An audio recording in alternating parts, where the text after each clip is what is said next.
Good evening, ladies and gentlemen.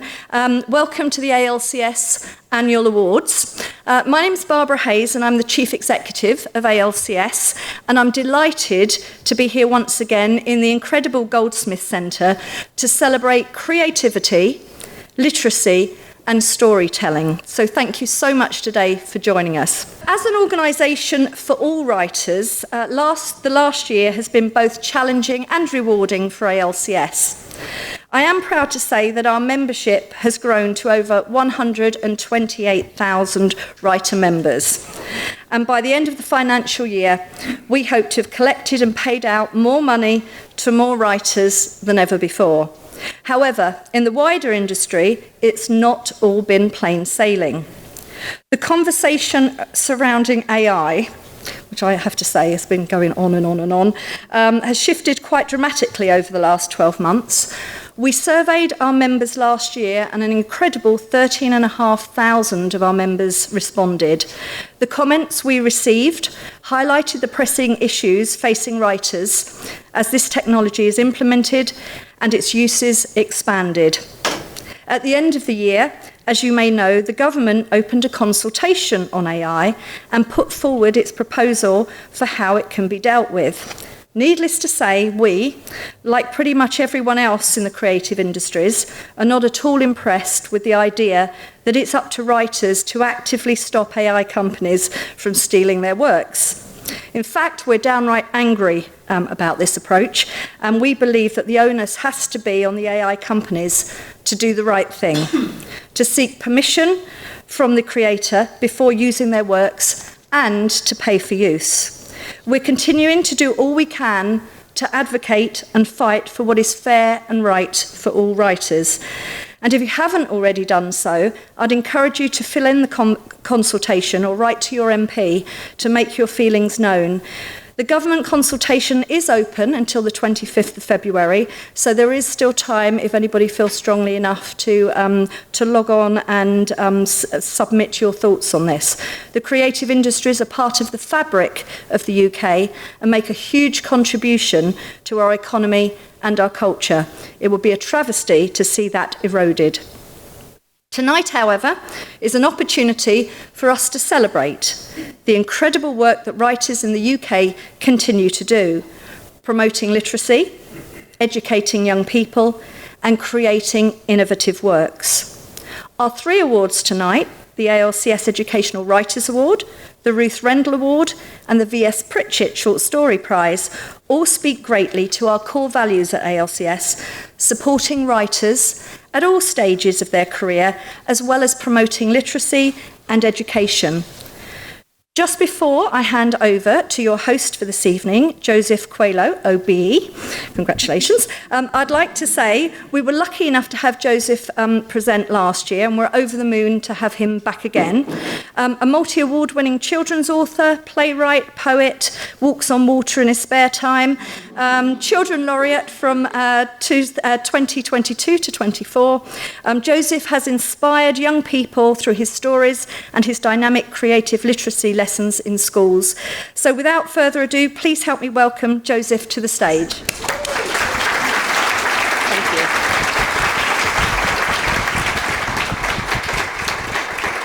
Thank you so much. It's so lovely to be back, and what a lovely way to be spending an evening. I've got a note here that says, talk a bit about what you do, no more than 5 minutes. So I thought I would read you a poem.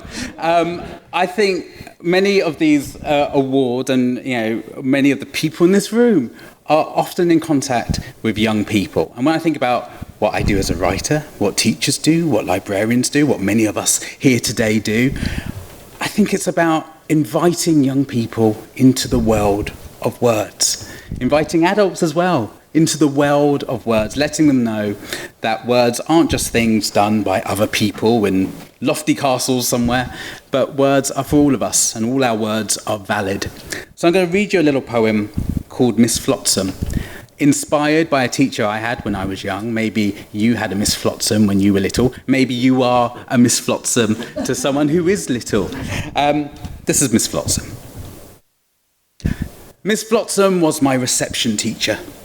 She had travelled the world, Brown hair turned golden under distant suns, clothes carrying colours from countless corners of continents. When my mother's face spilled a gush of adolescent tears at the school gates, Miss Flotsam soaked up the drops in Peruvian alpaca, caught splashes in Himalayan singing bowls, let sobs fall on Indonesian gamelans. Miss Flotsam had flown through air pockets in jumbo jets, sailed the seven seas in opposite directions, cycled through cyclones with dengue fever, soothed mothers when their hearts heaved.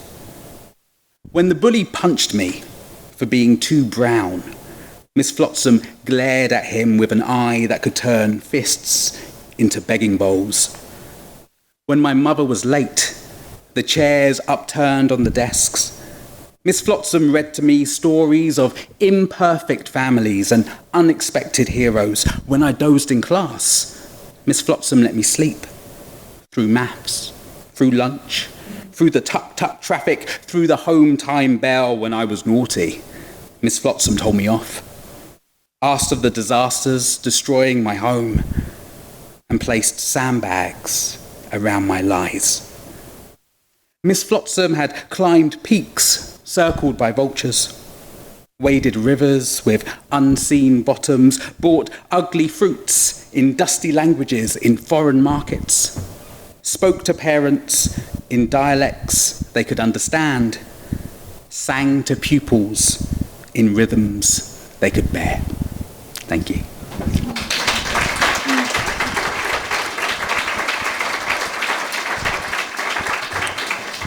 So without further ado, let's get the first award to be presented tonight. It is the ALCS Educational Writers Award, which is administered by the Society of Authors. This is the only award in the UK that celebrates educational writing and illustration, that inspires creativity, encourages students to read widely, and looks beyond the curriculum to bring a wide range of subjects to life. It's now in its 17th year. Past winners include Juno Dawson, Robin Walker, Kath Senka, with the award going last year to author Jackie McCann and illustrator Aaron Cushley. The award is for an outstanding example of children's non-fiction published between 2022 and 2023 for the 11 to 18 age range. And the winning author and illustrator will share in a prize of £2,000. Can we get a ooh, yes? Cash means prizes. This year's prize was judged by School Library Services librarian Cassie Hands, primary school teacher Kevin Cobain, and novelist and short story writer Ardashir Vakil. Judge Cassie Hands is here tonight to talk about this year's brilliant shortlist. So if I can invite Cassie up to the stage, please.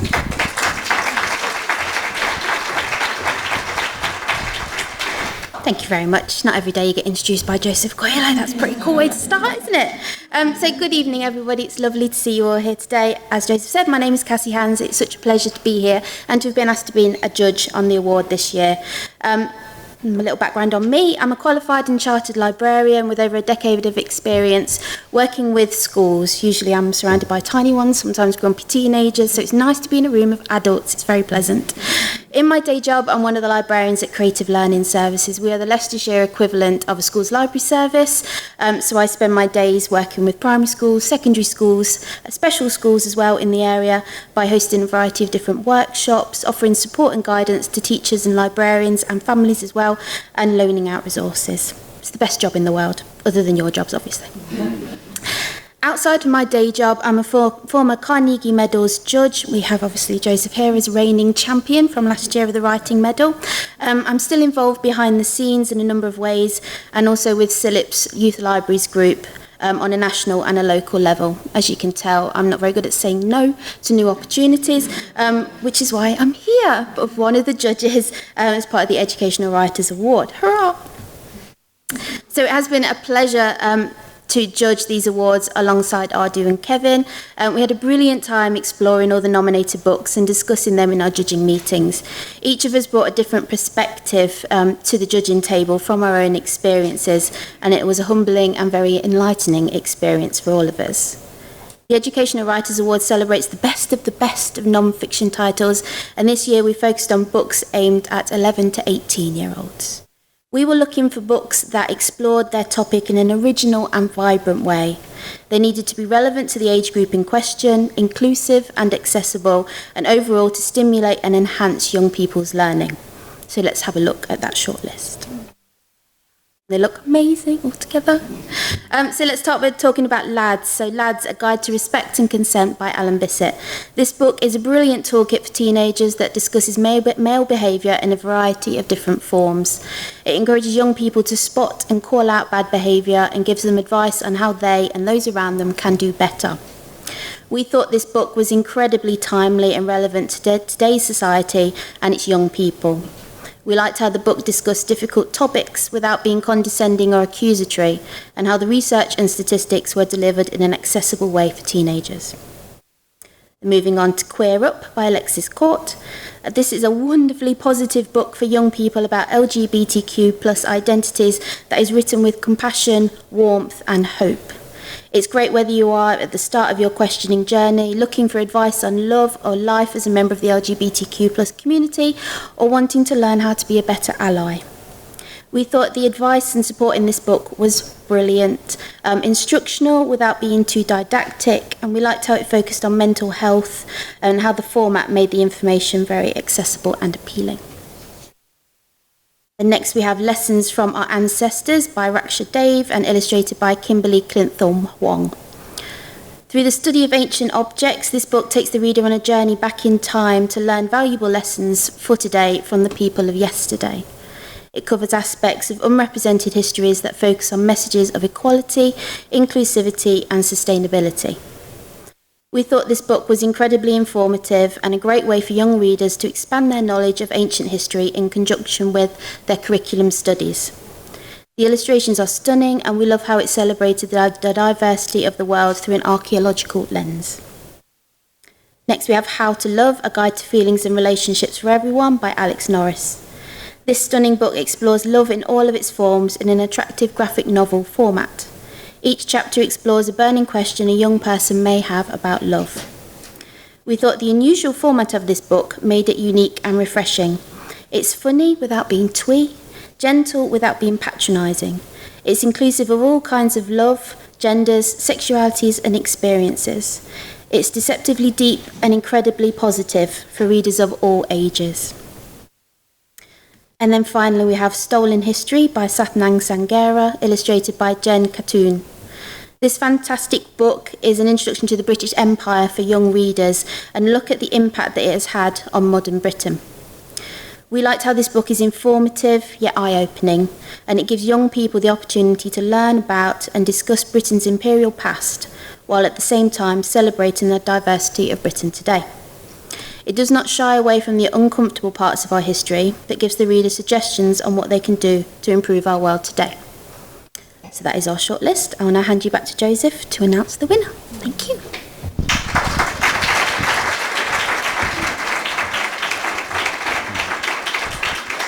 Thank you so much, Cassie. Okay, let's find out who the winner of this year's ALCS Educational Writers Award is. Can we get a little bit of tapping of the feet? The winner is Alex Norris.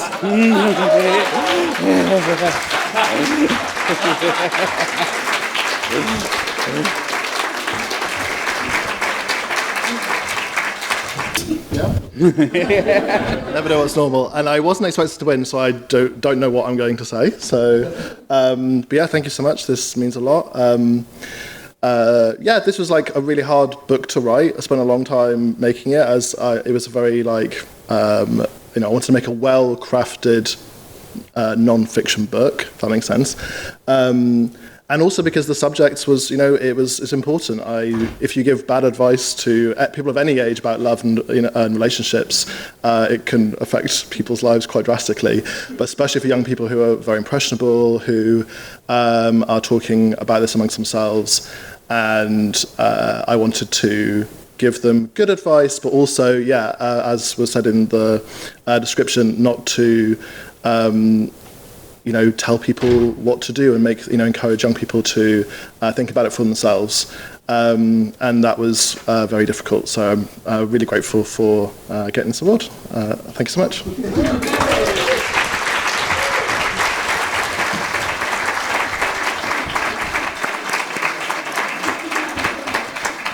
A huge congratulations again to all the shortlisted writers and illustrators, and especially to our winner, Alex. Okay, are you ready for another award? Yeah. The next award I have the pleasure of introducing this evening is the Ruth Rendell Award for Services to Literacy. Ooh. Oh, yes, it's catching. This award from the National Literacy Trust and ALCS aims to honour and promote the legacy of best-selling author Ruth Rendell, who was a passionate advocate for education and its power to change lives. The winners of this award are those who have had the most significant influence on literacy in the UK in the past year. Past winners have included Cecilia Knapp, Carl Nova, and last year's joint winners, BBC Radio 1 broadcasters Greg James and Chris Smith. I'm now going to hand you over to Jonathan Douglas to tell us about this year's shortlist and to announce the winner. Good evening, everyone. I'm Jonathan Douglas. I'm Chief Executive of the National Literacy Trust. Like Cassie, I'm a chartered librarian. Actually, tonight, Matthew, I will be Miss Flotsam. It's like Spartacus. I'm Miss Flotsam. Talking to a room of Miss Flotsams. Just what an amazing poem.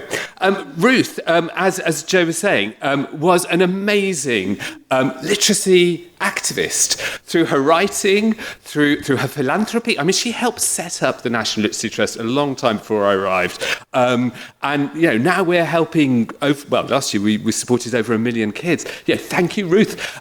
But she was also an advocate for literacy as a member of the House of Lords.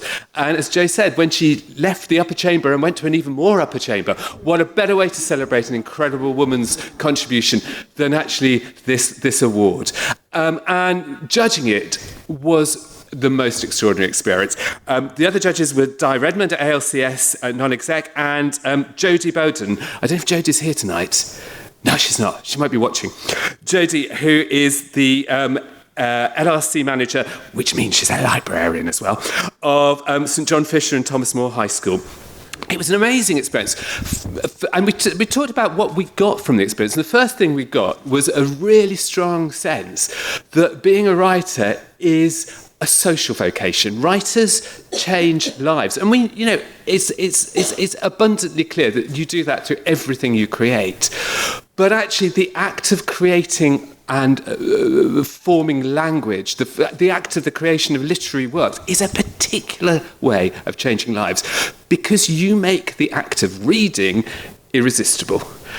And a lot of the people in this room go a lot further, as Ruth herself did, in terms of that mission, in terms of visiting schools, meeting prisoners, in terms of working with writing groups, in terms of being literacy activists. And that is extraordinary because what you're doing is you are changing lives in a deep and profound way through the act of being literate. The second thing which we remarked on as a group of judges was how strong the narrative of social justice was. And in some ways that's not surprising. Literacy and advantage and low levels of literacy and disadvantage go hand in hand. I was up in Middlesbrough at the end of last week. Some of the wards, the poorest wards in Middlesbrough, 40% of the adult population are functionally illiterate. When you look at the place with the lowest level of literacy in the UK, Stockton Town Centre, and the place with the highest level of literacy in the UK, which is North Oxford, going up the Banbury Road, very, very nice. Life expectancy shifts for males by 27 years between those two communities. What we're talking about here is an issue of social justice, and make no mistake, literacy and the people who in this room are committed to it are on the front line. Those families who at the moment are having to choose between food, fuel and books choosing between keeping their kids warm and giving them an education. That is no choice. Literacy is on the front line, and the writers who are committed to it, as we saw abundantly through the nominations, are committed to social justice through their work. So literacy, reading, writers change lives. And so thank you to everyone in this room who is part of that crusade. Thank you to all the writers. And thank you also to ALCS, because actually by promoting the act of writing, they promote that force for good. And also they are the hidden benefactors behind so much of the literacy activity that happens in the UK. So, let me tell you about the shortlisted writers. So, Geoffrey Boitchet. Geoffrey is author, broadcaster, educator, journalist, all-round Renaissance man. Passionate about masculinity, aren't we all? Race, education, and popular culture. Geoffrey judged multiple book awards in the past year, patron of the National Association for the Teaching of English, an ambassador for the PTI, and also works extensively with the National Literacy Trust. Geoffrey, amazing. Hannah Gold. Oh. Okay, Hannah's paying them. Hannah, all of her wonderful books are inspired by her passionate commitment to the planet. An ambassador for the whale and dolphin conservation charity, did 30 public and school events last year. I don't know though. She's working hard. And took part in Love for Reading's Festival of Education as an ambassador for the Empathy Lab. Hooray! Number 3, Shana Jackson. High-rise mystery goddess. Okay, Shana, such an incredible advocate for literacy, but particularly inclusive literacy. Gave presentations last year at the Inclusive Libraries Conference, participated in Diverse Libraries webinar, participated in Book Trust Represents Live Virtual Event, wrote an important article for The Guardian, and extraordinarily is working with Year 5 students from all across Wolverhampton, one of the places close to my heart, this year. Amazing, Shana. Number 4, the wonderful Naomi Jones. Oh, subdued but sophisticated. Naomi has spoken extensively in the press and the radio about her own experiences of dyslexia and her experiences of being an author. What an extraordinarily empowering story.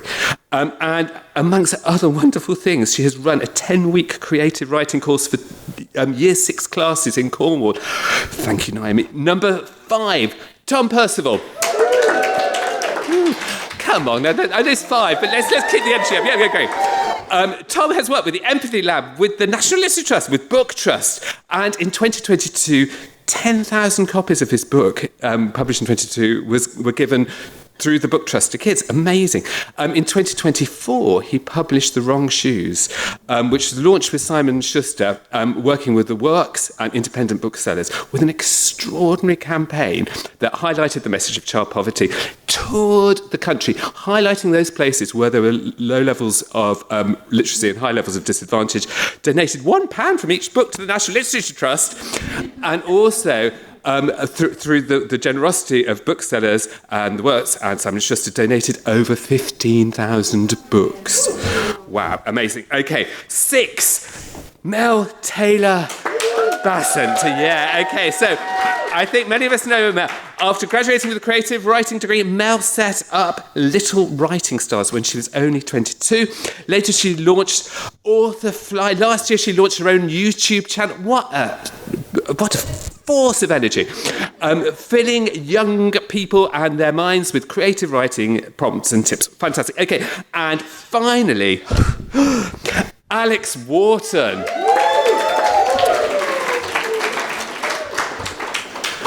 Okay, so Alex is an extraordinary person. Currently Children's Laureate in Wales, worked with the Reading Agency to mark the 25th anniversary of the Summer Reading Challenge, worked with Sandwell Libraries, this is one of my favourite things, visited primary schools across Banau Brychainog National Park on a 5-day trek. What a wonderful thing to do.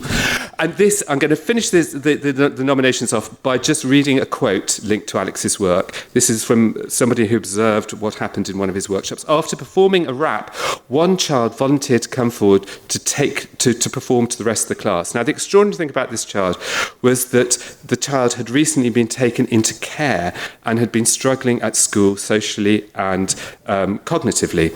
It was the first time this pupil had wanted to share their work in that year, and actually the first time they had spoken in class. And how incredible it was to see the pupil so proud, so engaged, and so motivated. And that's the point of all of this. So we had extraordinary nominations, an extraordinary shortlist, and we have an extraordinary winner. And the winner is Tom Percival. So the judges were blown away with Tom's personal commitment to literacy. By the way, he brought together, big you up a bit.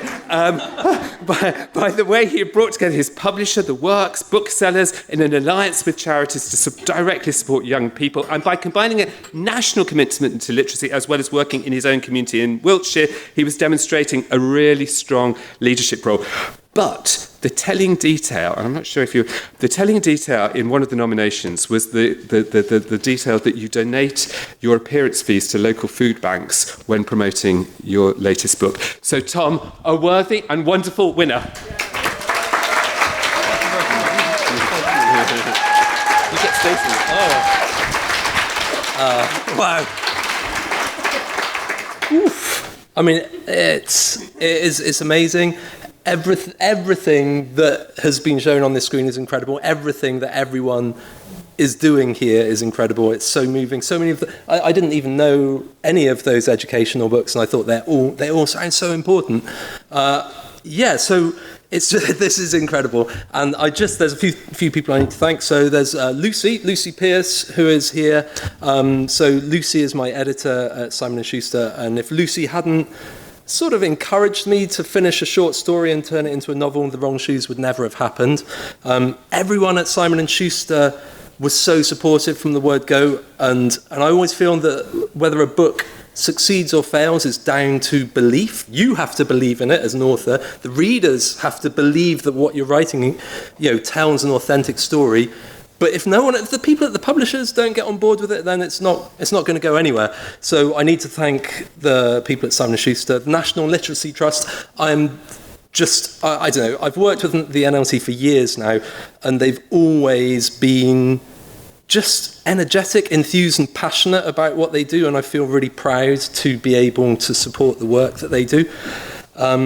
So yeah, that's the thanks. I mean, the thing that the NLT do that I believe in the most is the idea that literacy and reading can change lives, because it changed mine. This isn't like an extended therapy session, but I didn't have a super easy childhood, and books were a lot of things for me. They were a comfort, it was an education, it was a way out, it was an escape.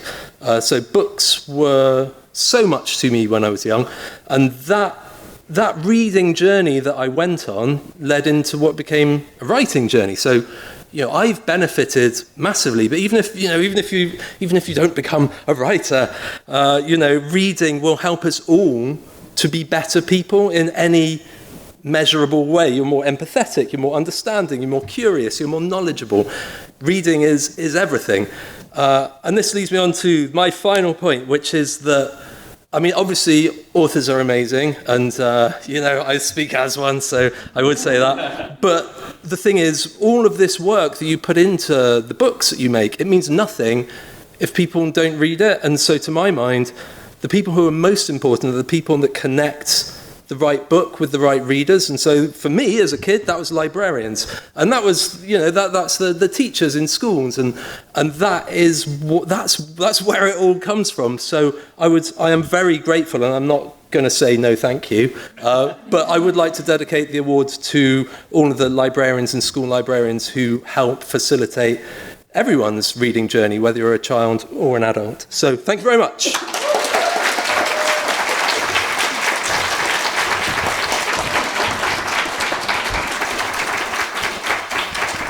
Thank you. Congratulations to this year's winner, Tom, and everyone who was shortlisted for their commitment to literacy and furthering children's education. And thank you to Jonathan for presenting that award. We've got one more award to go. Are you ready? This is the final award of the night. It is for the Royal Society of Literature's V.S. Pritchett Short Story Prize. Now, ALCS has supported the prize for over a decade, but last year was the first time the award was presented at the ALCS Awards. As a fellow of the RSL, I am excited once again to present this award, which seeks to celebrate the art of the short story. The award was founded by the RSL in 1999 to commemorate the centenary of an author widely regarded as one of the finest English short story writers of the 20th century.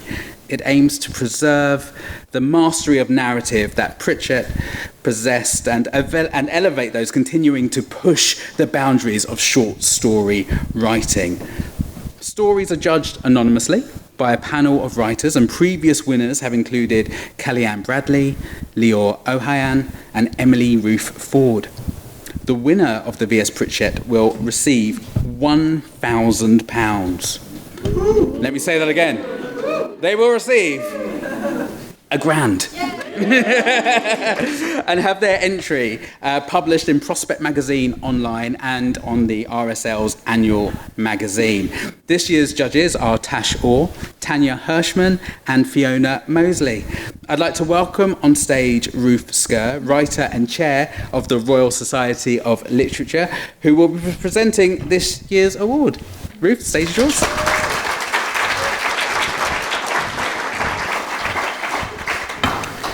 So first of all, we're deeply grateful to ALCS for inviting us back and for partnering us.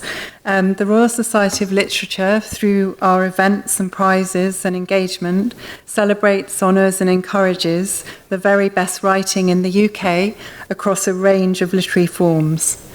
This is our only prize dedicated to the short story, a very specific craft.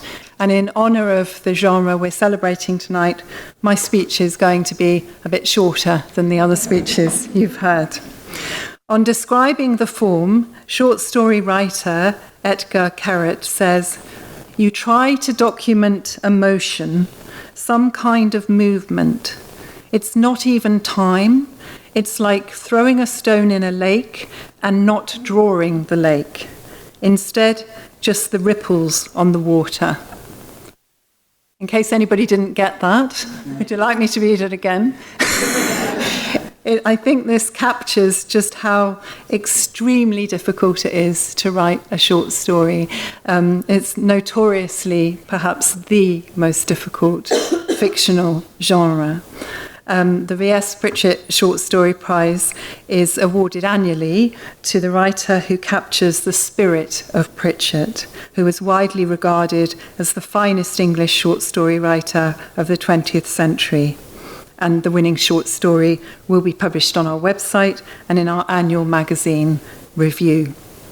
Previous winners of the prize include 2023's Kellyanne Bradley, named by Barack Obama on his summer reading list this year, and Alice Jolly, who went on to win the PEN Ackley Prize for autobiography after her win. We received over 700 entries this year from across the UK, Republic of Ireland, and the Commonwealth. They were judged by Tash Orr, Tanya Hirschman, and Fiona Mosley. RSL is deeply grateful to those judges. So now, without further ado, here is our shortlist. Christian Brinsden, delivery. The judges comment, "In the way all great stories do, it takes a small and particular instance and uses that to illustrate enormous questions of illusion versus reality, of connection between humans and with the non-human, and what we want or think we want."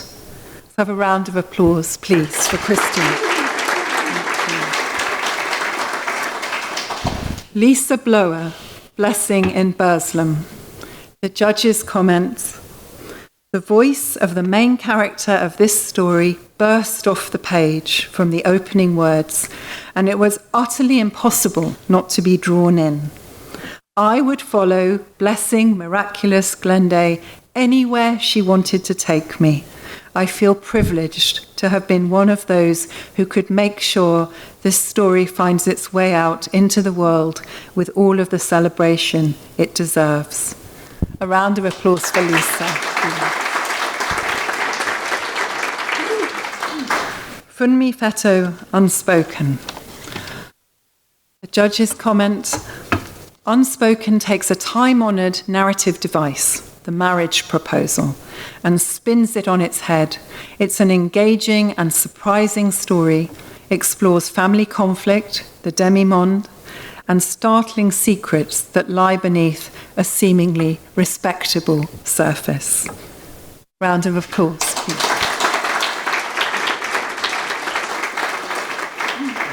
Edward Hogan, Becky and the Rockets. Judge's comments, the story is written as an academic paper by an unaffiliated researcher who develops a friendship with the subject of the paper.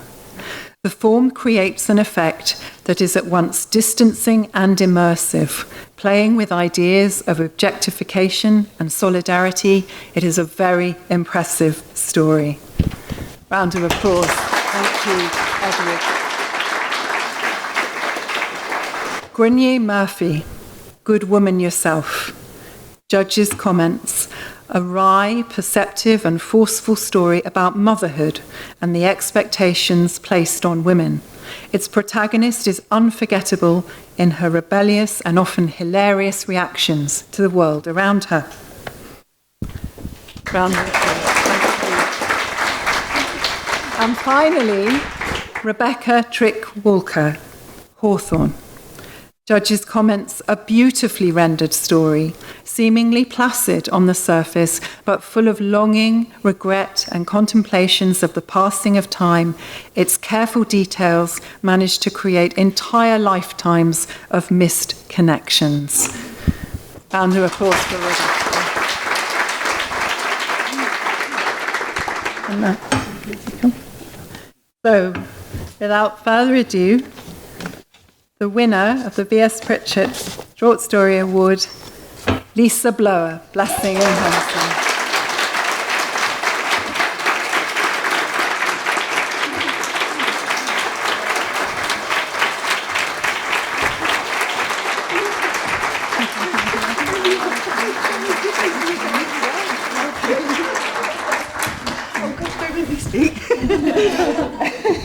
I'm from Stoke-on-Trent. We do nothing but talk. I've got nothing to say. Thank you very much. I write a lot about Stoke-on-Trent, where I'm from. So Burslem's in Stoke. And I'm so chuffed. I'm so chuffed. I'd like to dedicate this, though, to Philippa Brewster, who, I don't know whether any of you knew her, but she was my agent for about 15 years, and we lost her last year. So this is proof that her light still shines on me. So thank you very much.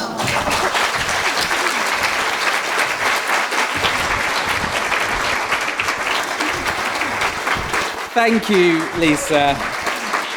Well, what a lovely evening. Congratulations to all of tonight's winners and all of the incredible shortlisted writers and illustrators. It's been a pleasure presenting this year's ALCS Awards. Thank you so much to everyone who has made these awards possible and to everyone in attendance. Can we ask all winners and nominees to stay back for some photos and to receive your prizes and to get selfies and do all that good stuff? Everyone else, you are free to make your way back to the atrium for more drinks and canapes and to celebrate the winners of the ALCS Annual Awards. Thank you.